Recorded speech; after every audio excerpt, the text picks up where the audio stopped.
The easiest thing I've done was to get out from under the labels and to live the life that I live. The most difficult thing I've ever done was to believe that I can do it. The difference is that when you don't know what's impacting you, and it's something that's holding you down and you're not aware of it.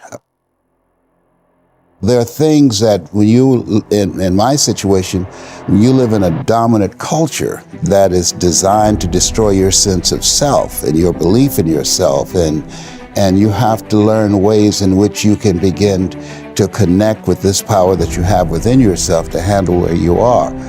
The key is to be constantly in a perpetual process of discovering the truth of who you are and fighting constantly to look for ways in which you can escape the inner conversation. Between ages 0 and 5, we determine what's available to us and what's not available to us. And so that was a defining moment. I knew there are certain things I could not do, certain places I could not go. They used to have signs on Miami Beach that said, Jews, dogs, and coloreds not allowed. And so now you have to operate within the constraints of the dominant society and the things that they've created for you. And it's a challenge to see yourself beyond that and to work to get outside of that even after those laws have changed, because that has become so much a part of you.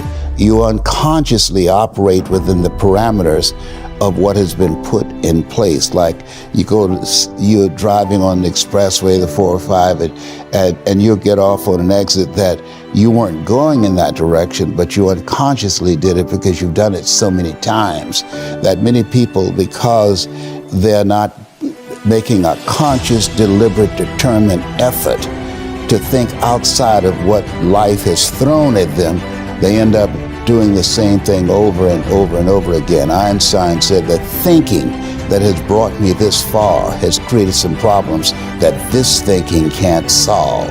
And so through relationships, through reading, through studies, through goals and dreams beyond your comfort zone, it allows you to begin to live out of your imagination as opposed to out of your history. Disney said, the imagination is a preview of what's to come.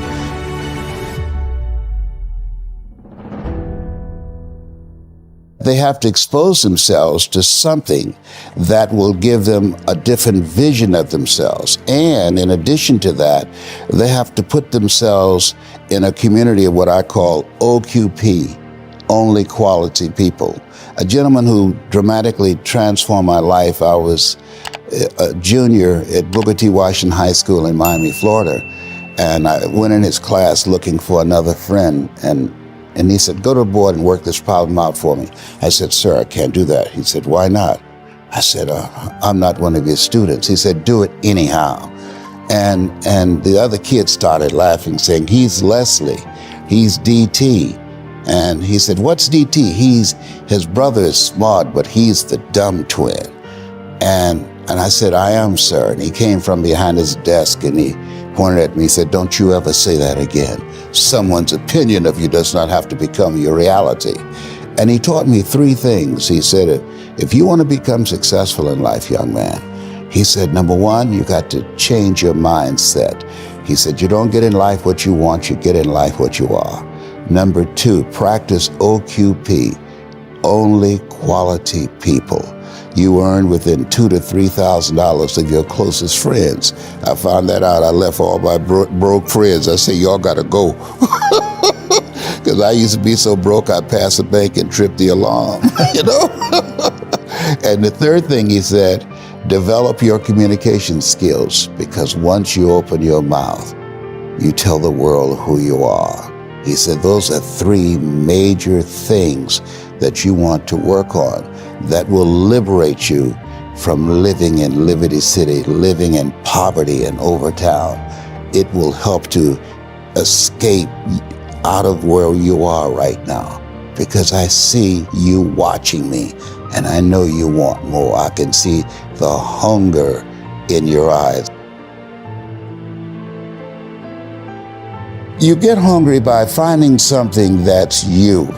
I believe that all of us are born unique, but most of us die copies. You got to find out what is it that turns you on, what resonates with you. One of the things that I realized and what allowed me to become successful as a speaker, the speaking industry has been hijacked by people who speak to sell, and it's okay to do that and make money. I speak to change lives because somebody spoke and changed my life. So this is my passion. This is my drive. This is something that I feel in my heart. And so the key to that hunger-driven life is a heart-centered life. I didn't do what I'm doing for years because of my programming, because of the culture in which I was raised in. I would see other people with degrees and PhDs and MBAs and credentials I don't have, and I convinced myself I couldn't do it. But Mr. Washington, on that day, we became friends, and he taught me not only someone's opinion of you does not have to determine your reality.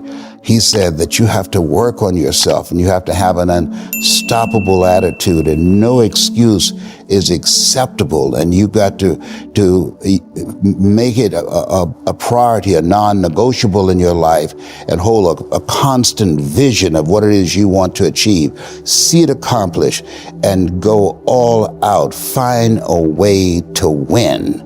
In spite of the setbacks, in spite of the disappointments, in spite of your failures. I tell people when I'm giving presentations, you will fail your way to success. I have a saying is life knocks you down, try and land on your back, because if you can look up, you can get up.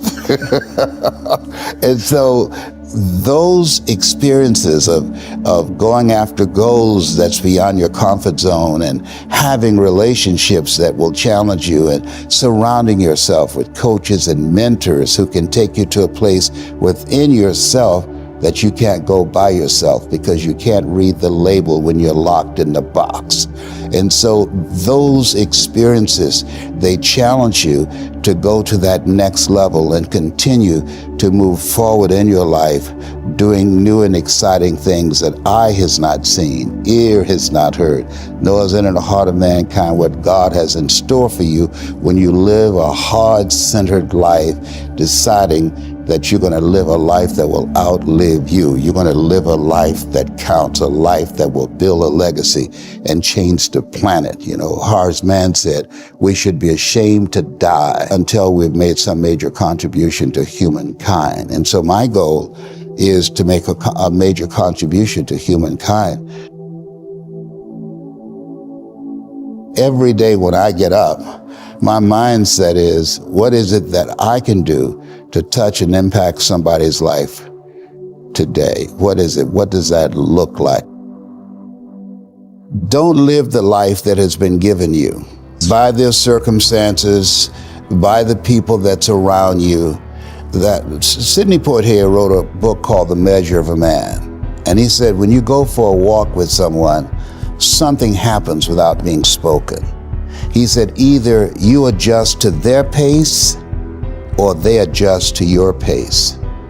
Whose pace have you adjusted to? And so there are things that we pick up and we think that they're our choices, but they're the choices that we've been programmed by life to do. When we leave our homes in the morning, we're bombarded with over 6,000 advertising hits through Facebook, through Twitter, through Instagram, through television, through our phones and through our communities, and through the computers. And so all of these things are impacting us every day.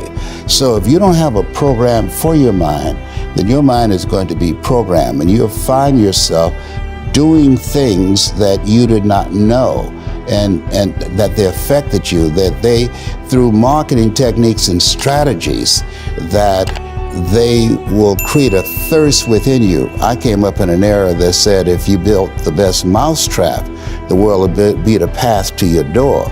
But if you know marketing, people will sleep outside your store to buy a telephone they've never touched or seen.